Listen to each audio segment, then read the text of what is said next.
This is North Korea, the most isolated country on Earth.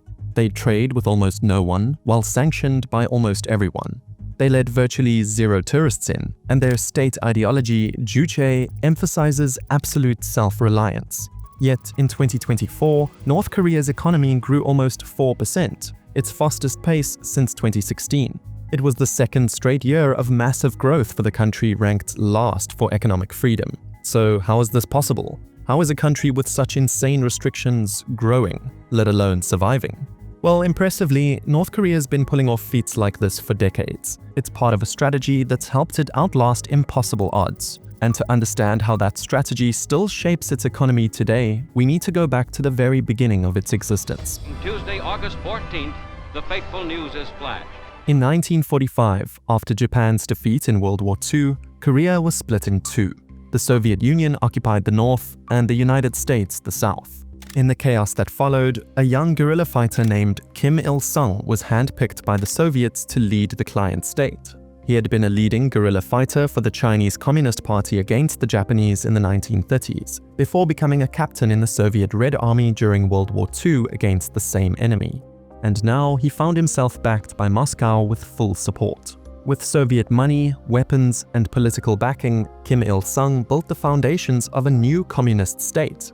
The Soviets trained his officers, drafted his constitution, and helped build the factories and railways that would power the new North Korea. But that support came with limits. When Kim launched his invasion of the South in 1950 to forcibly unite the peninsula, it wasn't Moscow that saved him, it was China. This was because of two things. Stalin didn't want to get directly involved in a war with the US, and Mao Zedong saw the US advance as an existential threat. If North Korea fell completely, American troops would be stationed right on China's border. So within weeks, more than 2 million Chinese soldiers came to North Korea's rescue. Their intervention pushed US and South Korean forces all the way back to the 38th parallel, saving the regime from complete annihilation. During the rebuild after the war, both countries provided almost an equal amount of aid to North Korea. China provided the food and labor, while the Soviets sent machinery and engineers. From that moment on, Kim Il-sung understood something that would define his entire rule. Survival came not from power, but from positioning. Let me explain. As long as North Korea sat between two communist giants, the world number 2 and 3 powers at the time, then it could play off them to their benefit. See, while today Russia and China are often seen as close partners against the West, there was a time when their relationship was anything but simple. In the early 1960s, relations between the two powers soured by their different interpretations of socialism, leading to what became known as the Sino-Soviet split. During this time, North Korea had to be calculated to not just survive, but thrive. They were being supported by both countries at this point, and they didn't want to lose either of them. So officially, they were neutral during the split. But neutral in Cold War diplomacy didn't mean invisible. And both countries could tell which way Pyongyang leaned from its language, policies, and behavior. It became obvious that North Korea was siding a bit more with China when their media began denouncing big power chauvinism, a phrase China used to attack the USSR. The reality was that the two were closer ideologically than they were with the Soviets, and Moscow could tell. So during this time, the USSR severely cut back on supplying economic aid and technical advisors to the Hermit Kingdom, as they're called. And the Koreans depended more on the Chinese for filling in the gaps. But just a few years later, when Soviet leader Nikita Khrushchev fell out of power in 1964 and China was descending into chaos with their Cultural Revolution in 1966, Kim Il-sung strategically decided to swing back towards Moscow. Beijing's once reliable trade and assistance to Pyongyang dried up almost overnight, while the Soviet Union, now under Leonid Brezhnev, offered stability. Moscow still had the oil, machinery, and industrial expertise that North Korea's planned economy depended on. It provided new loans, technical advisors, and military support, and it once again became Pyongyang's primary economic lifeline. During this time, North Korea was actually doing better than the South. Kinda. I know it's hard to believe given South Korea's GDP is now around $1.7 trillion, while North Korea's is just at $26 billion, making it an insane 65 times larger. But the situation was very different in the decades right after the Korean War.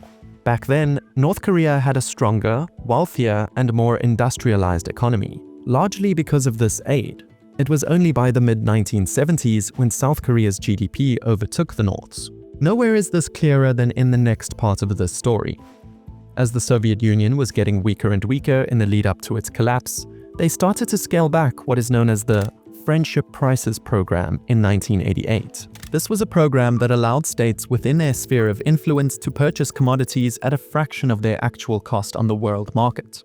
Nearly all of North Korea's oil, gas, and fertilizer came from this program because they were unaffordable outside of it. But once the Soviet Union collapsed in 1991, so did the entire program. And practically overnight, Pyongyang lost its largest source of support, which ultimately helped contribute to the horrendous, near-total collapse of the country during the 1990s famine.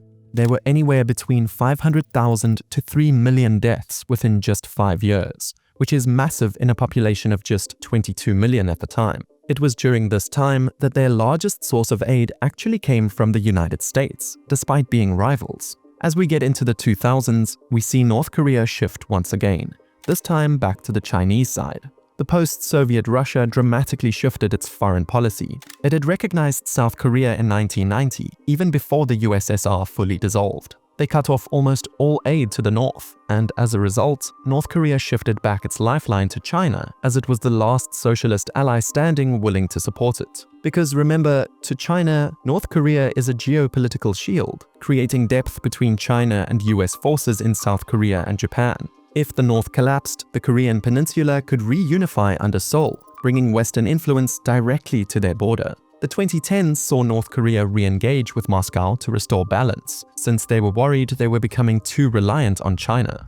And Russia obviously saw this as a strategic mode to expand its influence in Asia against the US. And that really brings us to today, where North Korea is being propped up by both China and Russia. As we see, their ideology of juche, or self-reliance, is really a facade. So if we're to look at why their economy has grown so much recently, there's of course multiple reasons, some well-known and others more illicit. The first major reason has to do with their growing ties to Russia. The Russian invasion of Ukraine in 2022 created a unique opportunity for North Korea and Russia to build an extremely mutually beneficial relationship. See, the war in Ukraine is the most artillery-intensive conflict in Europe since World War II, and Russia's army burns through shells at staggering rates of millions per year. Domestic production can only supply so much, and pre-war stockpiles quickly became depleted. Sanctions mean Russia can't buy munitions from most countries, so all these things make North Korea the perfect partner to fill in for this.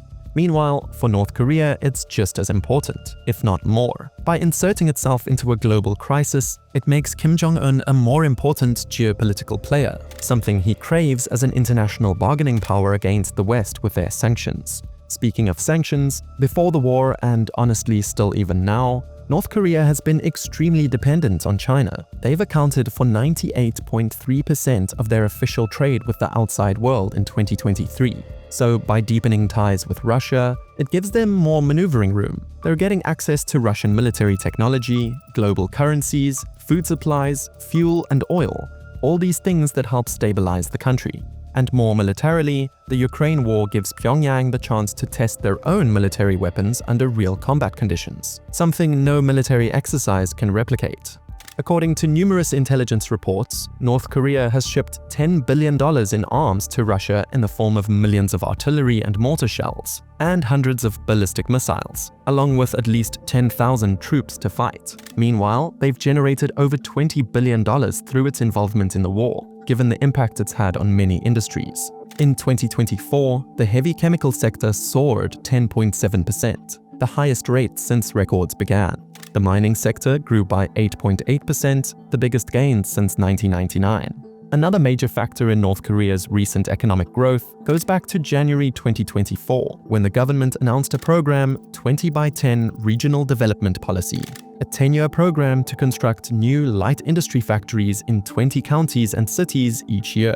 The initiative aims to raise living standards outside Pyongyang and reduce regional disparities. So far, it's helped construction grow from 8.2% in 2023 to 12.3%. Lastly, there's the cyber dimension. Since at least 2014, North Korea has built an entirely new source of revenue through large-scale cyber attacks and theft. Leading these operations is Bureau 121, the cyber warfare branch of the Reconnaissance General Bureau, the country's powerful intelligence service. These hackers target banks, cryptocurrency exchanges, government agencies, and private companies around the world. Their most famous unit is known as Lazarus Group. They've stolen more than $2 billion in 2025, $1.34 billion in 2024, which is 103% more than they did in 2023, and it seems to be getting higher and higher. Kim Jong-un has transformed North Korea into the greatest state-sponsored cyber threat to the global financial services sector. Things look to be on the up for the Hermit Kingdom. In May 2025, the US Defense Intelligence Agency estimated that North Korea was in its strongest strategic position in decades. Kim Jong-un's decision to support Russia in their war against Ukraine has made their status grow significantly, to say the least. In a speech during the 80th anniversary of the creation of its ruling Workers' Party of Korea, Kim vowed to transform the country into, quote, the best socialist paradise in the world. And while that's most likely impossible, still given, well, everything, it will be interesting to see how the economy of North Korea continues to transform. Thank you for watching, and don't forget to subscribe for more content just like this. I'll see you in the next one.